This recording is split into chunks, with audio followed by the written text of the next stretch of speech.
Multiverse theory. It was an ordinary morning when Dr. Alexei Voronov woke up in his laboratory. But something was wrong. He felt a slight pain in his arm and noticed a thin tube leading to an IV attached to a stand next to the bed. His heart beat faster when he saw the inscription on the bottle: poison. Without wasting a second, Alexei pulled the needle out of his hand and threw it aside. He sat on the edge of the bed, trying to comprehend what was happening. Who could have done this, and for what? Alexei was an outstanding physicist, known for his research in the field of multiverse theory. This theory stated that in cases where the outcome of an event is random, the universe splits into as many universes as there are possible versions of this event. And each option is realized in one of the universes. He often thought about how unlikely events could happen in one of the universes. And suddenly it dawned on him. He could use this theory to his advantage. The idea took shape quickly. Alexei bought a lottery ticket with a big win and began to develop the mechanism. This mechanism will turn on the poison drip if the ticket does not win.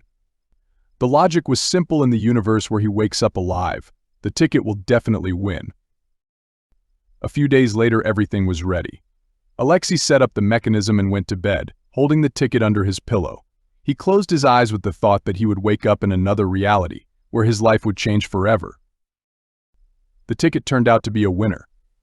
Alexei couldn't believe his eyes. His theory worked. He smiled, realizing that now he not only had money, but also proof that his research was correct. However, life with a large sum of money was not as simple as he imagined. Alexei had never had such money before and did not know how to manage it correctly. He started by buying a luxury home in the city center, then purchased several expensive cars, each better than the last. He often threw lavish parties for his colleagues and friends, spending huge sums on food, drink, and entertainment.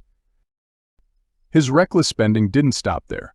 He invested heavily in risky business projects that promised quick profits, but ultimately failed. Alexei also began collecting rare and expensive art objects without thinking about how much it would cost or whether this investment would pay off. Soon the money ran out and he had more debts than he could have imagined. Alexei was in despair. He was afraid to decide to repeat the experiment with a lottery ticket, knowing the risks it carried. But remembering his previous successful test, he decided that he had no other choice. He bought a ticket in some new lottery and turned on the dropper mechanism again. This time everything went wrong. The lottery was organized by scammers, and not a single ticket received a win. But Alexei never found out about it.